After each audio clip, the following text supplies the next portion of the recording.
And then from that, we moved into phase 3, which we're in right now, which is implementing some of these really awesome things to try and change the food system. And so right now we're working on, well, we've already completed the number 1, which is having these nutritional standards that were guided by the community. So things like eat and serve food that is fresh and not moldy, stale, damaged, or past due, because that's what we find in the neighborhood all the time. People dropping off, garbage bags full of donuts. So that's a very common practice. How can we change that and have standards for organizations to have these and say, this is what the community wants. We don't want those donuts anymore, and this is our voice in saying these are the standards that we want. So this is kind of forms the basis of how we want to see food in the neighborhood, what it looks like. And right now, so that was done by my predecessor, Johanna. And right now, since I came in September, I've been working on food solution number 3, which is food procurement. So through the research phase again, we found that there's a lot of organizations in the neighborhood serving food, and they're all buying food. But as individual organizations, they're not able to access cheaper pricing and leverage their buying power because they're working independent of each other. So, and this happens in the for-profit world all the time for restaurants. What if we collectively bought our potatoes, collectively bought our carrots? It's much more powerful in saying we are buying 10,000 pounds of carrots to a farmer and say we want better pricing on that. And then say I'm buying 20 pounds of carrots. There's a lot more weight to it. And in that way, we can also access food directly from farmers. So we're looking at the possibility of creating a collective purchasing group with the downtown east side organizations and then approaching farms and saying, we have this many number of organizations who are feeding people in the downtown east side who are impoverished and rely on this food system. And we're all nonprofits. We are purchasing collectively this amount of food, give us a deal. And how can we do this efficiently? So that's one part of food procurement. The other part is managing donations. So again, like I said, there's a lot of donations, like a garbage bag full of donuts that get dropped off at different organizations in the neighborhood. But because they're small organizations, they don't feel like they have a voice to say, no, we don't want the donuts, we would rather have apples, because those donations are what they rely on. So how can we collectively, again, as a voice, a collective voice, say, this is what the community needs, give us the apples, let's work with you on educating you about what the needs of the neighborhood actually are, so that we can get better food in the neighborhood. And then share those resources across the community. Because a lot of the times it's one organization gets too much or too little. They have no time to be sorting through it. They have to go pick up the donations in their personal vehicle, or they take a taxi sometimes to go pick up the good quality stuff.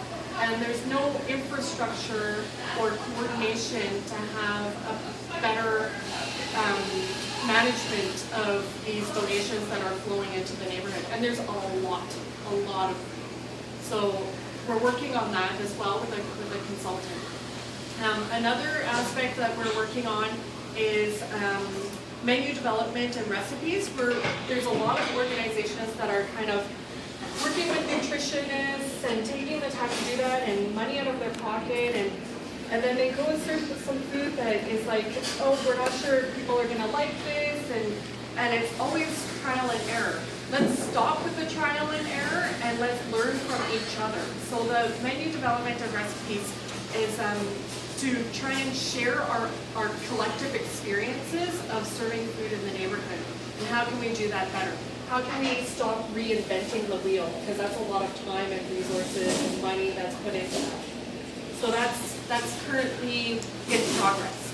Another thing is food distribution. We have a great nutritional outreach team, our Downtown Eastside Kitchen Table's nutritional outreach team, who we are made up of 5 Downtown Eastside residents who meet actually employed. We provide money for them, and they go out in the community to different organizations and talk to people about their fundamental human right to food. Because it's often lost when you're in this neighborhood that it's this common mentality of beggars can't be choosers. Well, we're telling them to become choosers because they have a right. It's a human right. So, so they go out and instead of passing out pamphlets and you know, like when you go to the doctor's office, it's always like, oh, how to eliminate, how to prevent diabetes, and then there's like all this literature and all this jargon, medical jargon. Forget that, because everyone gets passed out all those little pamphlets with like paragraphs or booklets full of text that it's like reading a textbook, right? So we have this nutritional outreach team who are peers when they're out there. They're communicating with their own peers and playing things like Food Jeopardy and putting on skits dressed as broccoli and almond and a junk food dealer, and it's super fun and lighthearted. And they're talking to their own peers. I'd rather talk to a friend who's telling me about something and saying, oh, you know, I tried this. How about you try it too? Or I'm going through the same thing. Why don't you try it this way? As opposed to my mom. Like, I never listen to my mom. So why would you listen to, you know, like, it's the same kind of dynamic, right? So these are friends talking to their friends about food and nutrition, which is received in a much more you know, open way, and it's fun. It's that's all it is. It's fun, and who can say anything bad about someone who's dressed up as a broccoli? Like it, you know, it is, right? And so we do things. We play Food Jeopardy and have a play that go around the community, and we also approach lineups where people are, you know, spending their 2 hours in front of an organization waiting for their meal, and we go there and we engage people, talk to them about what do you want around food, what do you want to see, how can we eliminate this lineup, so that it's community oriented, it's the community coming up with these solutions, and it's much more powerful in that way, as opposed to us coming from our middle class background in our, you know, whatever middle class homes and coming in and saying, this is what the community needs. I don't live in the community, so I don't know exactly what that daily lived experience is. And a lot of the times that's what we see, these policies and these programs that are implemented, it's always someone from their glass house saying this is what they need to do, when that's not the lived reality here. So it's really community, grassroots generated. Another part that we're actually launching next week is we have this big festival called Homeground, and it's for downtown East Side residents, homeless and underhoused residents, who come together and have a big 3-day festival and around the theme of right to food. And it's everything from, well, everyone's provided meals for all 3 days, and it's just entertainment and like an expo basically. And we're going to be launching a food map. So there's a lot of places that offer a map, a list of all the places, you know, if I just come into the neighborhood, where do I access food? And there's a list like Potluck and the food bank and such and such. So we've actually designed a map that gets away from the idea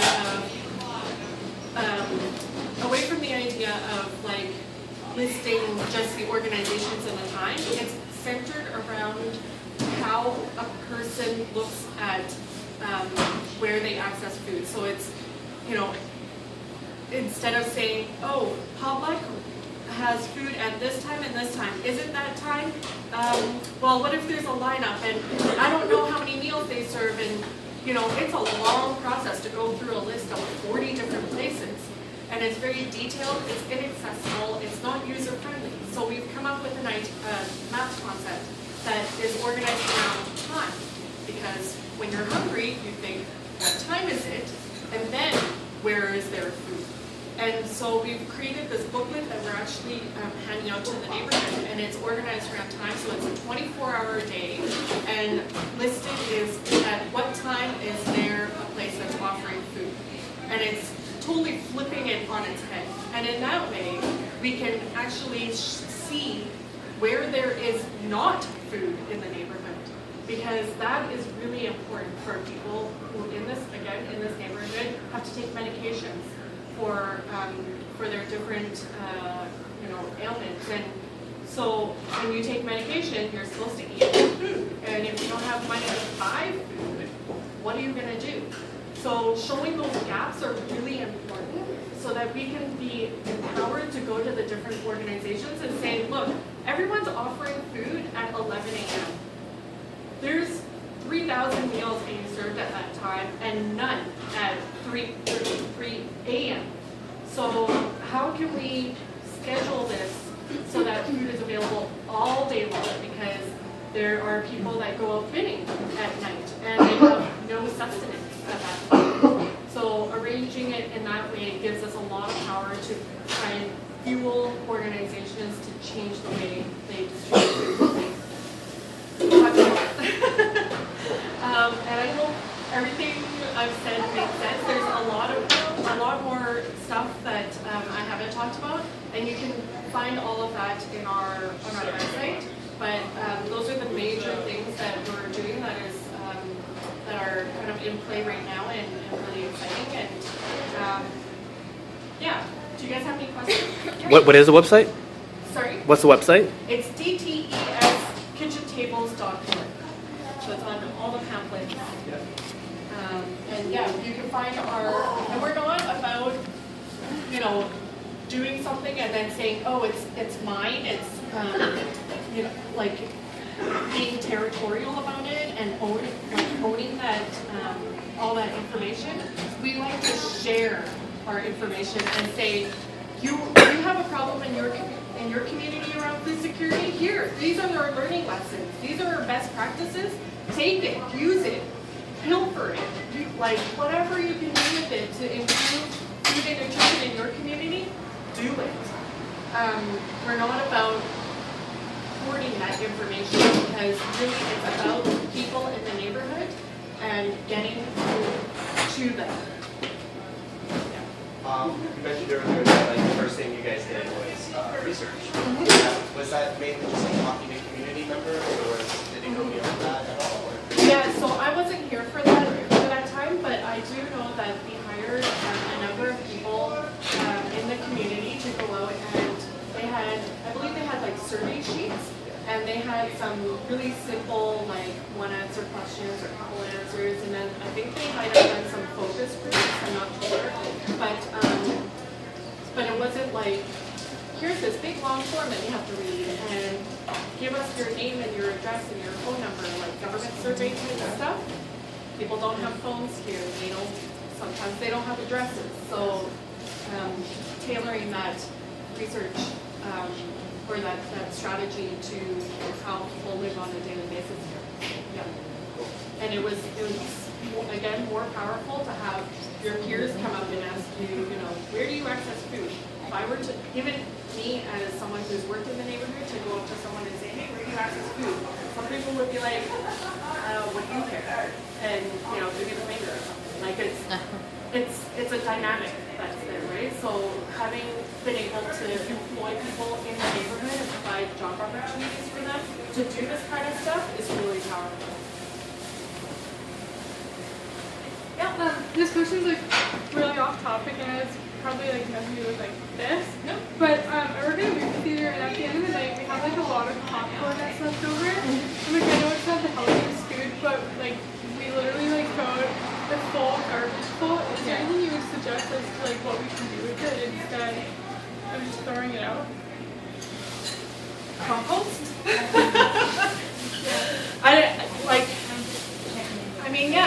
Like when we say no to those donuts, what do we do with them?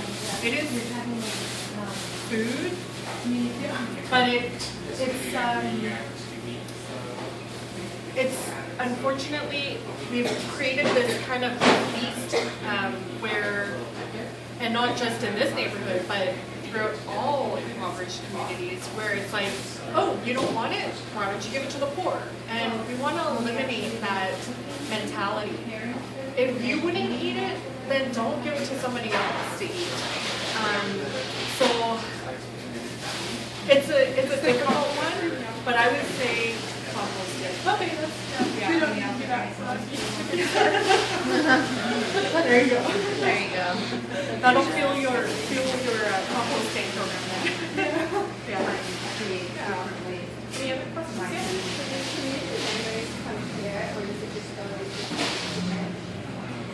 For me, it's not like we do have community members who come to Potluck to have their lunch when they have money in their pocket. Unfortunately, we can't offer free meals on a regular basis because we do have it is a social it's an enterprise model, but we try and offer as many low cost or free meals as fits within our budget because it is one of our missions. But in terms of kitchen tables, it's really our outreach team that just goes to the many different places. We meet community members where they are, as opposed to saying, this is happening over here, come here. I'm not going to go over there. It shows that you're genuine too. actually we don't even have to advertise that we have Yeah, Because you said, don't give something that you're repeating yourself, but what would you do with, say, like, all of your lunch? Yeah, so every time we have a leftover lunch, either some of our staff will have some, and then whenever it's left over, like during our Christmas meal, we had lots of like turkey or stuffing left over. We package it all up and we stand on the street and say, this was made 2 hours ago, would you like some? And we tell them what's in it, as opposed to, here, have it. Because there are allergies like anybody else. And dietary restrictions. So we actually tell people this one's vegetarian, or we try and make it that way. So it's like we package this one's vegetarian, this one's not, this one's turkey, whatever. And people, it goes fast when it's fresh, and they know. And usually, if people see that we are passing out food because of Potluck's mandate around nutrition and quality food, it goes really fast. There's always this common misperception that it's like, oh, well, people don't want the healthy stuff. If we give them a banana and a choice between a banana and a bag of chips, they'd always choose a bag of chips. Well, not really. What we've seen is that a lot of people have said, no, I don't want the muffin, I want the fruit. Can I have some fruit? Sometimes it's also because if they do say no, it's usually because they have dental problems. Or like, for instance, for apples, it's really difficult. And so it's really having to think about, what are the barriers to have to accessing that good, healthy, nutritious food. Yeah. And it may not be culturally appropriate, like kale for some reason. People hate kale in this neighborhood because it's tough and it's really green and it's just not within their diet. They never grew up with it. And so there's been, I hear time and time again, a lot of the kitchens, they're like, oh, we made this really, really great kale salad, but nobody ate it, they hated it. And it's like, yeah, it's not culturally appropriate. Yep. Was location a very strong aspect when developing the Potluck? Yeah. Yeah, I mean, definitely within the community, because our mandate is to serve the downtown Eastside community. And we do share this building with Portland Hotel Society, which is a supportive housing management company. So there's residents upstairs. And because of our shared mutual relationship with Portland Hotel Society, we actually offer a meal to all the residents upstairs, a free meal on a regular basis, I think it's 3 times a week. And out of gratitude for being in this building. Yeah, so it's we want to be in the heart of this, what is often called the war zone, as possible, because that's where people are at. Those are the people we're helping.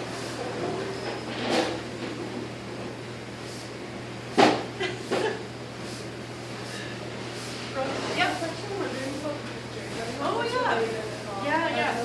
So these pictures are from there's an annual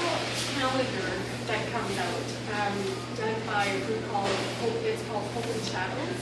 And basically, it's organized by an organization called Pivot Legal Society. And it's become this big thing that happens every, I think it's October or something. Basically, people are given disposable cameras in the community, whoever wants one, they sign their name and they take a disposable camera, and they go and take pictures around the community of what community means to them. And then they submit their cameras and put their name and everything. And then they develop all the pictures, and then the community votes on which pictures they like best, and then which pictures represent their community the most. And then they take the top 12, again, led by community members who vote on it. They take the top 12 and then turn it into a calendar, which is then sold on the street by community members. And they're like 20 bucks a piece, and it's employment for them. So they have, Pivot Legal actually helped get legal licenses for them during certain times of the year to allow them to legally sell these calendars on the street wherever they are. So they have a legal right to, they cannot be arrested or ticketed for it, which is it's amazing for this neighborhood, because vending is illegal on the street. So that was one thing. And then they have a price system where you go to Pivot Legal to buy, you get your first calendar for free if you want to become a vendor. You get your first calendar for free, and then after you sell that for $20. And if you want to sell more calendars, it's $10 for every calendar after that, but you sell it for $20. So every calendar that you're selling, you're making $10. And so if you don't want to sell anymore, you don't sell anymore. You do, and some people like take an entire 2 months around Christmas to solely be on the streets, like selling these calendars, because it's become a part of like Vancouver's culture now. So these are some of the pictures that were selected for those calendars.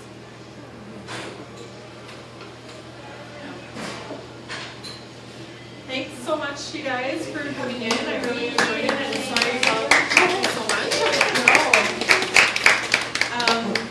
Yeah, so feel free to email or anything if you have any questions about Potluck or kitchen tables or the neighborhood, whatever it may be. Do you guys have a Twitter or something, or? We do, yeah. It's on the back. Okay. Yeah. We have Facebook and Twitter. And yeah, and again, all of our reports, everything can be found on our website if you're interested in reading. Okay. Thank you so much. Thank you. And I hope you enjoyed your lunch. Thanks. Great. Where are you guys headed after this?